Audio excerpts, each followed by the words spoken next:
Hello दोस्तों। तो आप सभी के बीच एक और नई वीडियो के साथ आज हम बात करेंगे एक ऐसी दवा की जिसके बहुत ज़्यादा यूज़ होते हैं और साथ ही इस दवा का उपयोग ऐसी कंडीशन में करते हैं जहां पर आपकी ब्लड को पतला करना होता है, जहां पर आपकी नसों के अंदर जो ब्लड होती है उनकी क्लॉट की समस्या बनती है। तब उस कंडीशन में इस क्लॉट को कम करने के लिए हम इस दवा का उपयोग करते हैं। जी हाँ दोस्तों, आज हम बात करेंगे कॉमेडिन की, जिसके अंदर फार्मूला वारफेरिन होता है। तो इस वीडियो में जानेंगे वारफेरिन क्या है, इनके यूजेस क्या हैं, इनकी डोज क्या होती है, साथ इनके साइड इफेक्ट क्या होता है, इनकी कॉन्ट्राइंडिकेशंस और कुछ सावधानियां भी इस वीडियो में हम जानेंगे। तो सबसे पहले चलिए वीडियो को स्टार्ट करते हैं और जानते हैं कि आखिर वारफेरिन क्या है।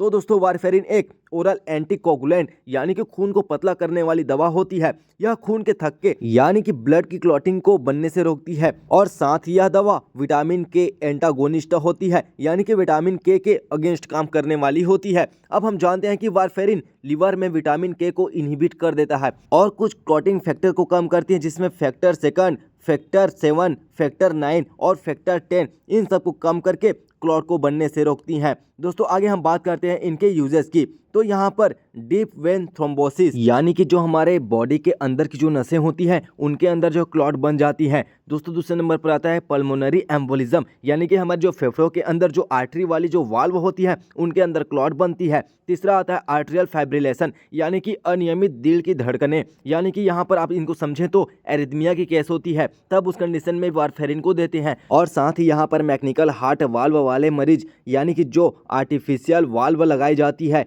जहाँ पर हमारे हार्ट के अंदर कोई वाल्व काम नहीं करता तो उसको कृत्रिम तरीके से बदल करके यहाँ पर आर्टिफिशियली वहाँ पर वाल्व लगाया जाता है, तब उस कंडीशन में। और साथ ही स्ट्रोक प्रिवेंशन मायोकार्डियल इन्फेक्शन की केस में, यानी कि यहाँ पर एक ऐसी कंडीशन होती है जहाँ पर हमारे हार्ट को पर्याप्त मात्रा में ब्लड नहीं सप्लाई हो पाता, तब उस कंडीशन को हम मायोकार्डियल इन्फेक्शन कहते हैं, या जिसको हम आम भाषा में हार्ट अटैक भी कहते हैं। तब उस कंडीशन में भी हम वारफेरिन को सजेस्ट करते हैं। दोस्तों, यह एक बहुत ही ज़्यादा यूजफुल मेडिसिन होती है और जो एक प्रिस्क्रिप्शन बेस्ड मेडिसिन होती है इसको आप खुद से कभी मत लेना और एक डॉक्टर ही इसकी डोज को तय करता है। तो अभी हमने जान लिया इनके यूजेस को, आगे हम बात करते हैं इनकी पूरे डोज को कि आखिर एक सही डोज क्या होती है, एक डॉक्टर कैसे जो है डोज को तय करता है। तो दोस्तों, यहाँ पर सामान्य डोज की बात करते हैं तो 2 to 5 mg रोज एक बार लेना होता है।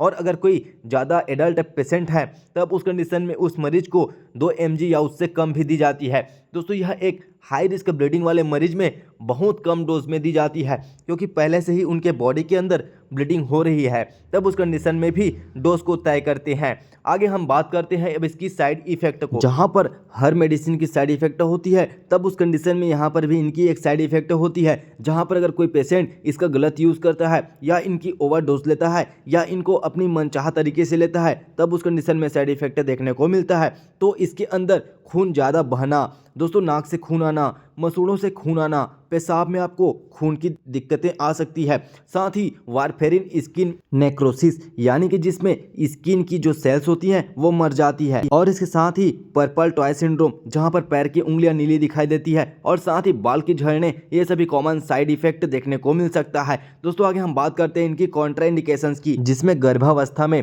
यानी कि पेट के अंदर बच्चे हों तब उस कंडीशन में, साथ ही अगर शरीर में पहले से खून बह रहा हो यानी कि आपके बॉडी से ब्लीडिंग हो रही है, साथ ही गंभीर लीवर की डिसीज है, और अगर किसी पेशेंट के ब्रेन के अंदर कोई सर्जरी हुआ हो, तब उस कंडीशन में हम कॉमेडिन को नहीं देते हैं। आगे हम बात करते हैं इनकी ड्रग इंटरेक्शंस की कि कौन कौन सी केस में आपको वारफेरिन को नहीं देना चाहिए। तो यहाँ पर दोस्तों, अगर आप पहले से एस्पिरिन की टेबलेट लेते हैं, कोई एंटीबायोटिक मेडिसिन लेते हैं जिसमें मेट्रोनिडाजोल, एरिथ्रोमाइसिन ये सभी ले रहे हों, साथ ही अगर आप रिफाम्पिसिन या बार्बिचुरेट्स जिसमें मिफोबार्बिटोन और फिनोबार्बिटोन ये मेडिसिन लेते हैं, तब उस कंडीशन में आपको इस मेडिसिन को नहीं लेना चाहिए, क्योंकि ये आपस में एक दूसरे ड्रग के साथ इंटरेक्ट कर देते हैं, जहां पर इनकी असर बदल जाती है या आपको साइड इफेक्ट देखने को मिल जाता है। अब हम बात करते हैं इनकी ब्रांड नेम की, जहां आपको मार्केट में सबसे ज़्यादा चलने वाली मेडिसिन के अंदर कौन कौन से ब्रांड नेम को देखने को मिलता है। तो यहाँ पर वारफेरिन में जो ब्रांड नेम चलती है उसमें आता है कॉमेडिन,